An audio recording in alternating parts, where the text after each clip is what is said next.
Hello and welcome again to this edition of Capital Dateline. I'm your host, Brad Swanson. We're coming to you just a few blocks from Florida's capital, from the headquarters of the Florida Cable Telecommunications Association.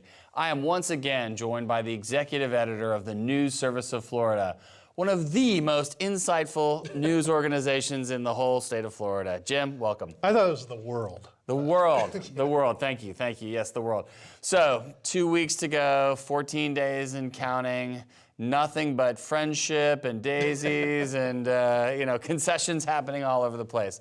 Maybe not. Let's start with the budget. It's going to be a long week and a half, I think. Okay. But, as we sit here today, right now, the budget is totally up in the air. Apparently, the House and Senate leadership have been negotiating behind the scenes on some of the big picture issues over the last week. And Senate President on Monday morning put out a memo basically saying that things were kind of falling apart. And basically he indicated that the House had offered to do a quote unquote continuation budget, which is something we haven't really seen in Florida before, which would sort of continue what happened last year, the current year's budget, into next year. Now this is the Senate version, so there's probably a House version of this too. But it didn't bode well, I don't think, for the state of the negotiations at this point, whatever the reality is of what they've been talking about behind the scenes.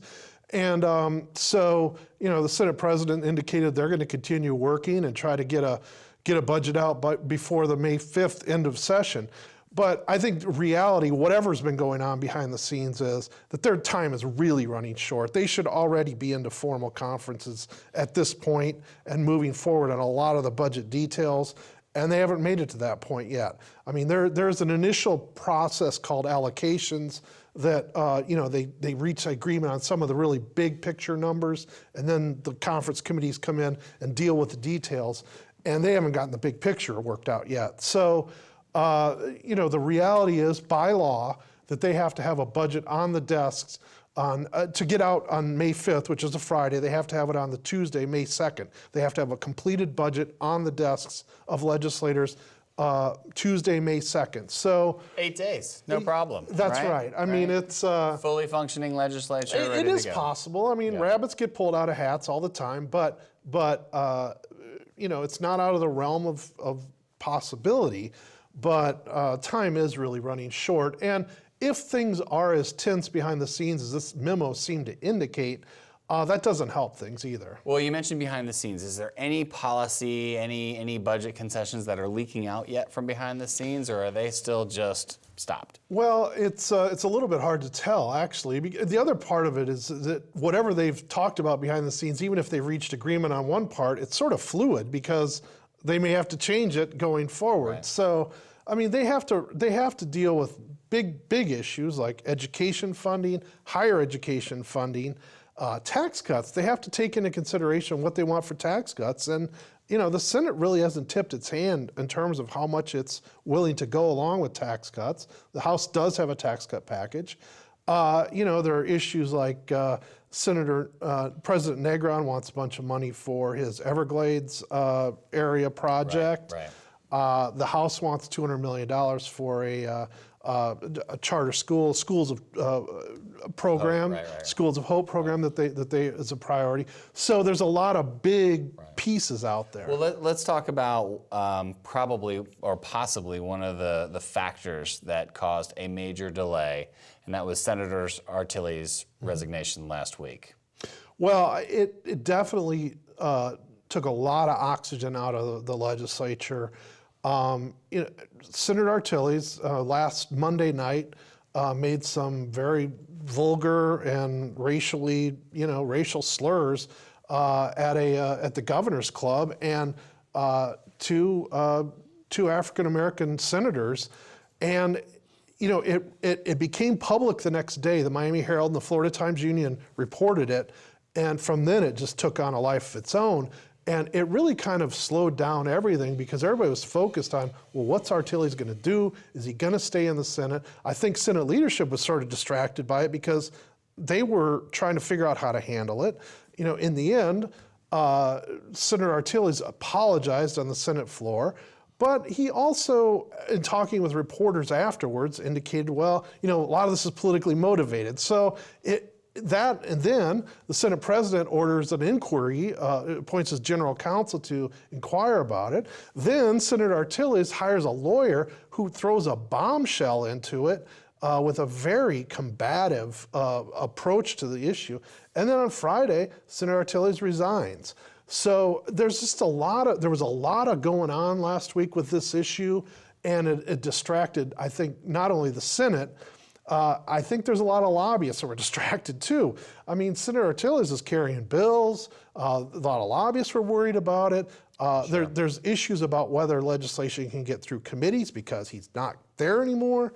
So I do think that was a distraction from a lot of the business that you would ordinarily see this late in session, where all the work, most of the more meaningful work gets done in the last couple of weeks of session, weeks of session. Well, so that slows down, obviously, the big issue, which is the budget, but it's also slowing down some of those smaller issues. So let's run down some of those issues, maybe not slowed down by that, but just, that are still treading water and possibly can see the light of day. Whiskeys and Wheaties, this is the door in the store, this is the wall, this is your grocery store being able to sell alcohol with an attached building, a door. Where does that stand? Well, it's passed the Senate. It's been sitting in the House for a few weeks now. It's supposed to be coming up on the House floor this week.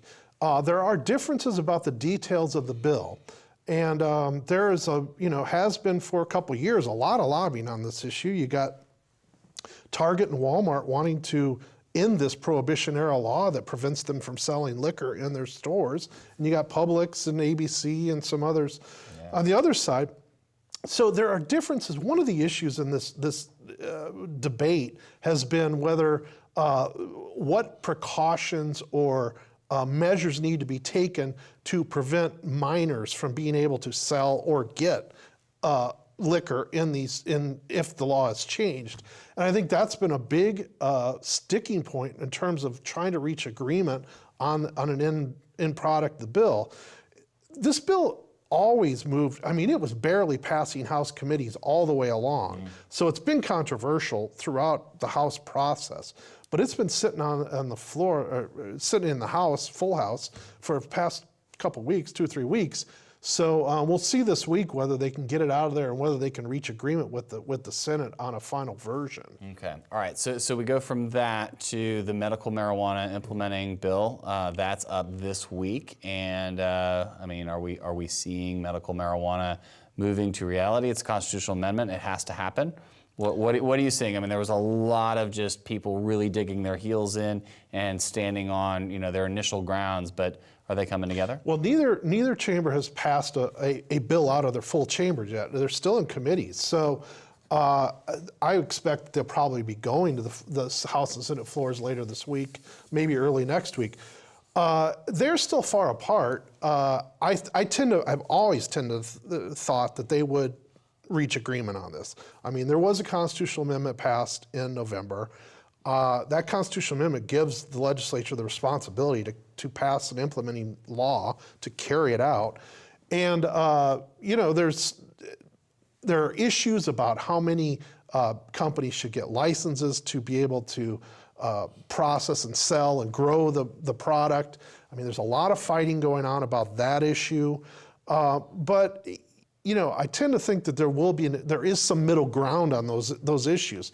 Now, whether things are so polluted in terms of the budget and other issues that they can come together on these sorts of things, I think that's a bigger question in my mind, is whether they can work out some of these non-budget issues to get them out the door. All right. Well, so from marijuana, we go to the gambling conversation that's been happening all year. It involves the compact, it involves pari-mutuels, it involves locals being able to determine whether or not they have slots. This week, they met last week, briefly, right? Well, I mean, there's a formal conference committee meeting that's been formed to deal with gambling, which is unusual on an issue like that. You don't usually see that many conference committees on non-budget issues. But yeah, they met last week for 5 minutes and said hello basically, and then they stopped meeting. And there's a potential to start meeting even later today, Monday, or through this week. The House and Senate, again, have been very far apart on gambling bills. They do have incentives to actually pass something, in that they want to reach, I think everybody wants to reach a new agreement with the Seminole tribe, which would provide more money to the state, or potentially more money. That could help in the budget. I mean, it could help grease the budget a little bit if they can, know that there's going to be money for the next several years coming from the Seminole tribe. It's essentially guaranteed money. And but unfortunately, unfortunately for those who want to make a deal, once you open up the gambling issue, there are so many interests. The pari-mutuels are involved. The anti-gambling folks are involved. It's always been a mess. It's been hard for years to even get close to reaching agreement on a gambling bill. So they've got a lot of work to do, unless, again, there's some discussions going on behind the scenes that we're not privy to at this point. But I think we'll have to start seeing something move on that this week as well. Maybe early next week. But I do think that there is incentive for them to reach a deal if they can find some common ground on it. I mean, the incentive is money. Yeah. Okay, so we move from gambling to an issue that typically should be front and center in every session when it's up, which is workers' compensation. I mean, this is an issue that affects every small and large business in the state of Florida, really sets the playing field for if you are injured at work, what happens, who collects the fees. You've got the biggest hitters on both sides, yet this issue is not center stage. Where does workers' comp go today? Well, the House has already moved on its bill, which is something that the business community likes. The House bill, the Senate is moved its bill through committee, but the business community doesn't like it. It is more favorable to trial attorneys, which the business community has made the enemy in this debate. Again, it's one of those things that's going to have to be worked out. Senator Rob Bradley, who's the Senate sponsor, seemed pretty confident last week. I talked to him for a minute, and then also in committee, that they can reach a middle ground on this issue. Workers' comp, though, is very, very complicated. There are two major differences at this point, according to Bradley. One of which is attorneys' fees for injured workers' attorneys. That has always been the big elephant in the room, if you will, the House would allow a maximum of $150 an hour fees for workers' attorneys. The Senate would allow $250 an hour. So that has always been one of the big issues. But Bradley says one of the big issues for the Senate as well is that the House would cut reimbursements for hospitals and ambulatory surgical centers that do outpatient treatment of injured workers. And the Senate doesn't want to cut those reimbursements. So, that's another element of workers' comp has all these different elements of injecting costs or removing costs from the system. And medical reimbursements are part of that, as well as attorney's fees.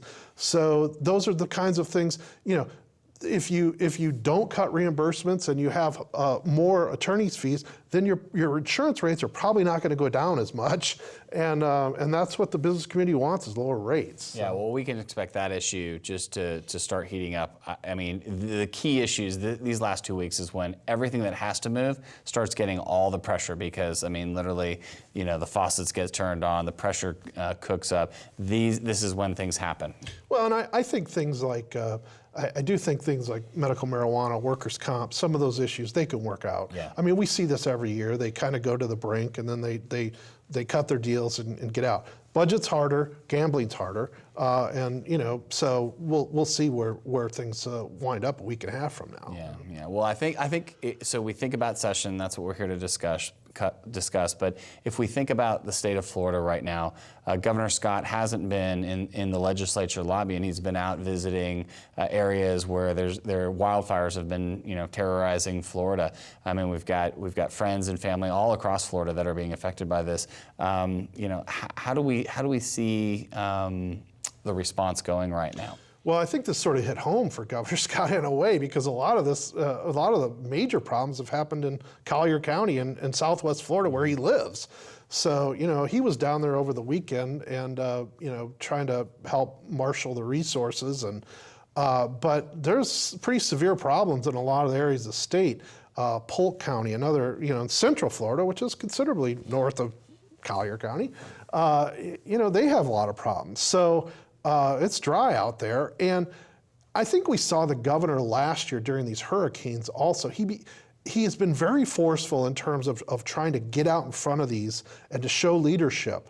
And I think that's intentional. I mean, he's trying to show that he, can marshal the resources and help the people, and that he cares. And Jeb Bush won wide acclaim for his aggressive approach to hurricanes years ago, and I think Governor Scott is borrowing a page from that. He has gone to Argentina. He went Sunday night, but he postponed that trip, which is an economic development trip. He postponed that a day because he was holding media availabilities and getting briefings and so on the fires. So, but also last week, Agriculture Commissioner Putnam and the Forest Service said, things might get a lot worse, that it's dry out there, and one little flick of a cigarette can start a fire out there, and it's hard to control. So they're warning that things could get worse here in the next couple of months. Well, we just need to pray for rain. Well, and I mean, the rainy season will come, but it's how soon? Yeah, that's right. All right, well, Jim, thank you so much for your insights on the legislative session and what's going on in Florida. We appreciate you. Thanks. That's all the time we have for today's Capitol Dateline. When you have a moment, hit us up on our Facebook page at Capitol Dateline Online. Like and follow. Likewise on Twitter, if you can connect with us at the FCTA, we'd sure appreciate it. For now, that's all the time we have. Have a great week.